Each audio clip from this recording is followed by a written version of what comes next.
Tayo po ay magpapatuloy sa atin pong series na ginagawa.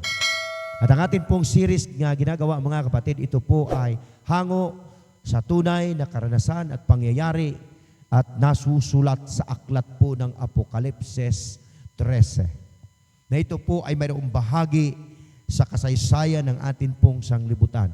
At sa bawat pangyayari at karanasan, mayroon po itong kinalaman na magtatapos na ang kasaysayan ng mundo at magtatapos na rin ang kasaysayan ng atin pong sanlibutan. Na bagamat tayo, mga minamahal na mga kapatid, ay mayroon pong mga kanya-kanyang mga karanasan na atin pong hinaharap, napakabuti po ng Panginoon para po sa atin, sapagkat sa bawat karanasan na atin pong nararanasan, doon po tayo humuhugot ng lakas at bumangon upang atin pong ilagak ang atin pong panahon sa pagdilingkod sa atin pong mahal na Diyos. Tayo po ay nasa series number 9 ng atin pong Israel Invasion. Na ito po ay mayroong kinalaman sa mga bansa na nangyari sa unang panahon sa kasalukuyan at ang pinakahari na bansa sa buong sanglibutan, ito po yung ating inisa-isa na siya po ay mayroong kinalaman sa propesiya ng atin pong Panginoon sa aklat po ng Apokalipsis. Kaya minabuti po ng atin pong samahan sa pangunguna ng EBS Voice of Hope Music Ministry na tayo pong lahat ay magkaisa sa gawain na ito, mga kapatid. Kasi tayo ay naninirahan sa pinakahuling yugto ng atin pong paglilingkod sa Panginoon. At alam naman po natin lahat iyan na ang atin pong mundo ay magtatapos. At sa bawat kasaysayan na nangyari sa atin pong sanglibutan, lalo tigit mayroon pong kinalaman sa panrelihiyon at sa propesiya ng atin pong Panginoon, ito po ay nararapat lamang na atin pong dalhin sa atin pong iglesia.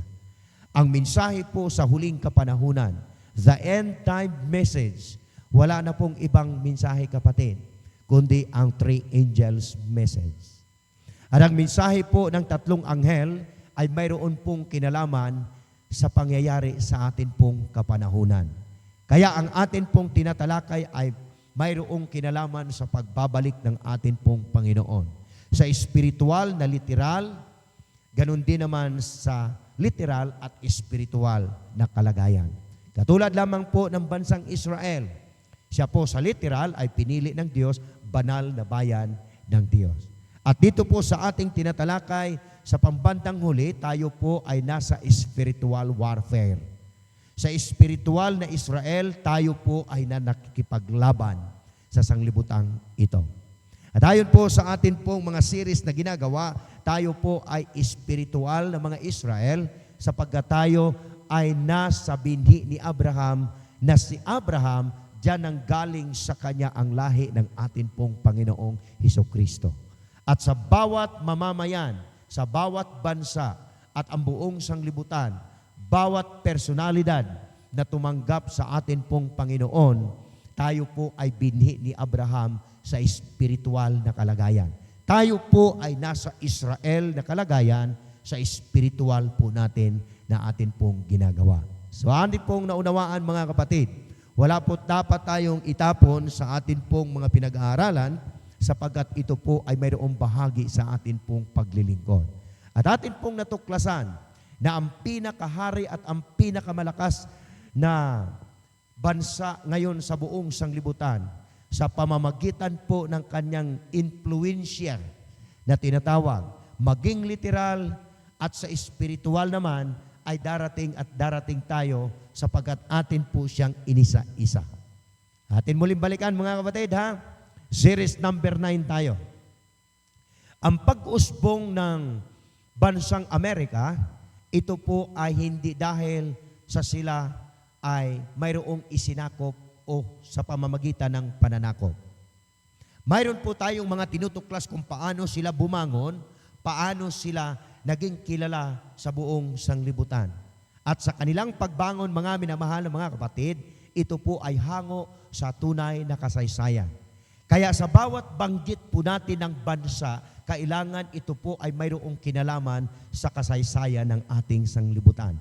At bago po natin siya bibitawan, na bakit siya itinawag na pinakahari sa buong sanglibutan kung bansa man lang ang pag-uusapan, ito po ay nakabase sa propesiya ng atin pong Panginoon. Lalo tigit sa aklat po ng Apokalipsis 13:11 hanggang pababa. Yan po ang kasaysayan ng bansang iyan. Na siya po ay umahon mula sa lupa at ang kanyang pag-ahon ay step by step po yan. Hindi po agad-agad yan. Na sa kanyang pag-ahon, siya agad ay isang kilalang bansa sa buong sanglibutan. Kaya po natin sa inisa-isa, kasi ang banal na kasulatan, hindi po pwedeng magkamali ang Diyos. At ang Diyos ang nagbigay ng propesiya, kaya sa tamang panahon, tamang pagkakataon at akma sa tunay na pangyayari. Kaya sa pagbangon po ng bansang Amerika, atin pong nasubaybayan, lalo tigit kung ang banal na kasulatan na ang magsasabi na siya po ay tinawag sa aklat ng Apokalipsis na siya ay kumakatawan sa isang halimbawa na tupa na ito po ay kumakatawan sa atin pong Panginoon. Kaya makita po natin, siya po ay umahon mula sa lupa, siya po ay kumakatawan sa isang tupa na mayroong dalawang sungay, ngunit ang kanyang pananalita sa bandang huli, ito po ay katulad ng dragon. Kaya po natin sa inisa-isa, kasi sa kanyang simula, sa kanyang pag-usbong mga kapatid, tandaan po natin, ang kanyang pag-usbong at pagkakilala niya na siya ang naging hari sa buong mundo, sa simula pala, siya ay napakabait sapagkat siya ay tinaguriang tupa na kumakatawan sa atin pong Panginoon. Tandaan po natin, kapag tupa o sheep ang atin pong pag-uusapan, ito po o kordero man, ito po ay kumakatawan kay Kristo, may kinalaman sa panrelihiyon na usapin. Kaya napakabuti ng Panginoon. Kasi sa pangyayari, natutuklasan natin at sa banal na kasulatan ay naakma natin na ang bansang iyan, yan ang tinutukoy sa banal na kasulatan. So napakabuti ng Panginoon, marami po tayong matutunan sa mga bagay na ito. Pagdating naman sa kanila pong konstitusyon, sa kanila pong declaration as independence, na sila po ay nasa hiwalay na sila ay tinatawag na isa na siyang tinaguriang kilala na siya, na sila ay lumawak, lumaki, sila po ay naging most powerful nation sa buong sanglibutan, nakadepende po yan sa kanilang batas. Gusto ko pong basahin natin ito mga kapatid. Ito po ay sulat ni G.A. Townsend. Isa po siyang writer, isa po siyang manunulat. We hold this truth to be self-evident that all men are created equal, that they are endowed by their Creator with a certain unalienable rights. That among these are life, liberty, and the pursuit of happiness. Sa simula po ng kanilang kapangyarihan at batas, ang kanila pong institusyon na ginagawa sa kanilang bansa, may kalayaan ang lahat na mamamayan na mamili kung sino ang kanyang paglilingkuran. Ganyan po kaluag ang kanilang batas noong una na sila ay umuusbong pa lamang bilang isang United States of America. Kaya nga po natin ito binabanggit kasi kung tupa man lang ang pag-uusapan na kumakatawan sa kanilang bansa sa propesiya, ito po ay akmang-akma na sa pag-usbong po nila sa kanila pong pagtayo bilang independent sila kapatid, sila po ay napakabait, ang kanila pong batas ay gumagalang sa mamamayan. Kaya tingnan po natin mabuti kung ano ngayon ang kanilang batas. Napakaluag nila kapatid. Hindi ka basta-basta na gagawa ng iba mong kaparaanan kung ikaw ay dayo lamang sa kanilang lugar. Kaya sila po ay sumusunod. Ito po ay naging akma sa kanila pong kalagayan, lalo tigit sa kanila pong pag-usbong at pagbangon po nila. Ang United States of America, ito po mga kapatid ay ginagalang sa buong mundo. Hindi lamang sa lakas ng kanila pong mga personalidad at kalagayan ng kanilang bansa, kundi ngayon nakatitig sa kanila ang buong mundo sapagkat sila ay tinatawag na Protestant country. Kaya mapapansin po natin, siya po ay tupa na umusbong sapagkat mabait ang tupa. Kaya siya tinawag na Christian country, Protestant country, kasi hindi kailanman nagsimula sila kapatid na gumagalang sila lalo tigit sa Western Europe. Mapapansin po natin mamaya yan, bakit nahiwalay sila at bakit umusbong sila? Ano ang naging unang dahilan?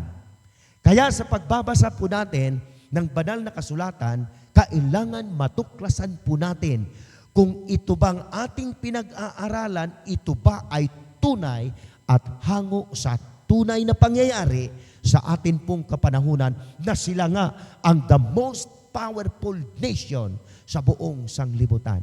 Siya po ay isang tupa, ngunit sa bandang huli, siya po ay magsasalita ng laban sa Diyos.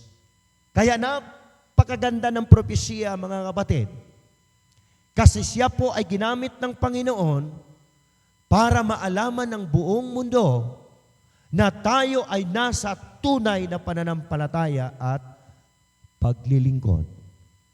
Kaya ang Panginoon, hindi po siya pwedeng magpabaya sa kanyang mga anak. Kaya ang obligasyon, mga kapatid, ng atin pong programa at ng atin pong iglesia at ng atin pong denominasyon, kahit anong programa ang titingnan ngayon sa media ministry, ang tanging isinisigaw, lalo tigit ang atin pong presidente ng General Conference na si Pastor Ted Wilson, ang kanyang pong isinisigaw, ang mga anak ng Diyos ngayon sa ating kalagayan, sa kapanahunan, tayo po ay naglalakad patungong langit at makakaranas tayo ng mga karanasang kakaiba sa lahat ng ating mararanasan sa ating buhay. Kaya napakabuti ng Panginoon, kapatid, pinaghahanda po tayo. Kaya sa atin pong programa, isinisigaw natin. Tingnan nyo po yung pagsigaw na ito. The mystery of her coming forth from vacancy. Like a silent seed, we grow into an empire. Ang kanyang pag-usbong ng bansang ito mula sa wala. Pero para siyang maliit na butil na sa kanyang pagtubo ay unti-unting lumalaki. Parang ganito lang yan, kapatid. Para hindi tayo maligaw sa atin pong ilustrasyon. Parang kangkong lang yan. Bitawan mo yan, itanim mo yung isang puno niyan, dyan po sa maraming tubig o dyan sa may putikan. Tahimik yan, kapatid, na lumalago. Hindi mo mamamalayan. Yung buong garden mo, pupunuin yan ng kangkong. Ganyan po ang pagbigay ng ilustrasyon sa United States of America. Na ang kanyang pag-usbong tahimik siya. Relihiyoso, mabait, at kanilang mukha, kapatid, kapag makita mo ang mga puti, grabe nila kababait. Talaga namang maamo, kahit saan. Kahit saan mo sila dalhin, sila po ay mabait sa tingin ng buong sanglibutan. Pero ang kanilang pag-usbong ay unti-unti. At atin pong tandaang mabuti, kapatid, dahil sa kanilang pag-usbong ay magsasalita sila ng laban sa Diyos. Ano kaya ang nasa likod nito? At bakit nabago ang takbo ng kanilang institusyon? Ano ang nasa likod na sinabi ng banal na kasulatan na sa kanyang pagtubo, sa kanyang pag-asinso at sa kanyang paglawak, napakabait ng kanyang simula, bakit sa bandang huli siya ay nagsasalita ng laban sa Diyos? Sino kang bansa ka para lalaban ka sa Diyos? Na ang Diyos ang may hawak ng propesiya, ang Diyos din ang may hawak ng kinabukasan. Bakit magsasalita itong bansa na ito na laban sa Diyos? Di ho ba'y napakabuti ng Panginoon, kapatid? Si J. Townsend, siya po ay isang napakahusay na writer o manunulat. Na sa kanyang sulat, kapatid, kanya pong natuklasan na kaya pala ang pag-usbong ng bansang Amerika, lalo na sa kanilang institusyon, na sa kanila pong paglipat sa isang lugar mula sa Western Europe, napansin ng atin pong kasaysayan at manunulat na dito po sila ay umalis doon sa kanilang pinanggalingan at naghanap sila ng isang lugar na tahimik sapagkat ayaw na nila ng magulong lugar. Bakit? Saan pala sila nanggaling? Ito po ay isang kasaysayan, kahit i-type nyo yan sa inyong mga Google, kahit tingnan nyo po yan sa world history, totoo po yan. Na sila po ay lumayas dahil sa isang pangrelihiyong usapin. At ang pangrelihiyong usapin, mula sa Western Europe, sila po ay tumakas papunta sa isang lugar na tahimik at doon sila bumuo ng isang barangay, isang syudad. Ngayon ay isang hari sa buong sanglibutan. Galing po sila ng Western Europe. At alam nyo naman po kung ano ang nangyari sa Western Europe. Dahil sa kaguluhan, kahigpitan at persecution na nangyari sa pangunguna ng mga pope, pangunguna ng Iglesia Katolika Romana, sa kanila pong pamumuno sa Western Europe, marami pong pinatay, marami pong buwis na buhay na nabuwis diyan. At sa kanila pong persecution na nangyari, tumakas ang ibang mga mga mananampalataya na mula sa kanilang lugar, sa Western Europe, tumakas sila papuntang lugar na ito yung tahimik na lugar, kapatid, na walang iba, siya ngayon ang United States of America.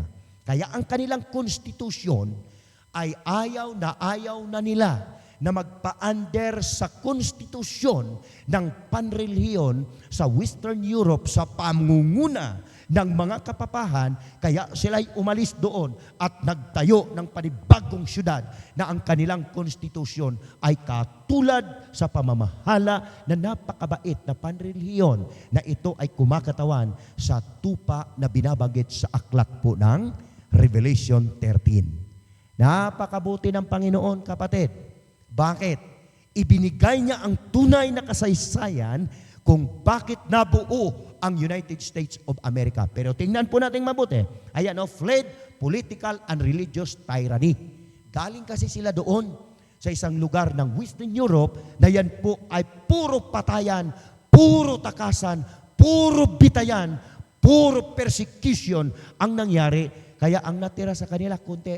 Pagdating nila sa isang lugar, ang sabi ng Panginoon sa banal na kasulatan, mula sa lupa ay umusbong sila patungo sa isang lugar na bakante. The vacancy, ang sabi po ni J.E. Townsend, ng isang manunulat, na sa kanila pong pag-alis sa lugar na iyon, sa kanilang pag-usbong, ay never na nilang maranasan. Dapat ang naranasan nila sa Western Europe. Yan po ang United States of America. Mga kapatid, tutok lang tayo.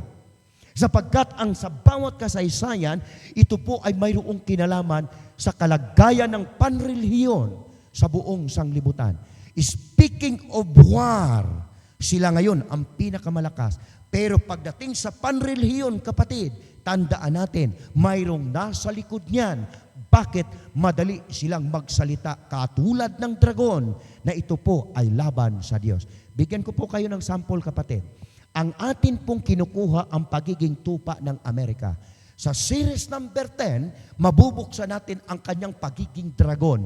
Bakit ganon ang nangyari? Ang simulain ng kanilang institusyon, ang kanilang batas, bibigyan ng kalayaan ang bawat mamamayan na pumili ng kanyang relihiyon. Pero ngayon, tandaan po natin, iisa ang sigaw at magbibitaw siya ng salita laban sa Diyos. Mga kaibigan po namin, mga minamahal po namin mga kaibigan at mga kapatid, tutok lang po tayo sa series na ating ginagawa. Sapagkat ang aklat ng Apokalipsis, hindi po yan pwedeng magsinungaling. Sa tamang panahon, sa tamang pagkakataon, sa bawat pangyayari, nariyan po ang salita ng ating Panginoon. At bakit nga ba bumangon ang bansang ito? At sa kanilang pagbangon, bakit nga ba sila ay nagsasalita na katulad ng dragon? Kaya ang sinabi ng Revelation, lamb like a beast. Speak like a dragon. Ano ba? Paano ba magsalita ang dragon? Di hubay sa simula sila'y relihiyoso? Di ba sa simula sila po ay Protestant country?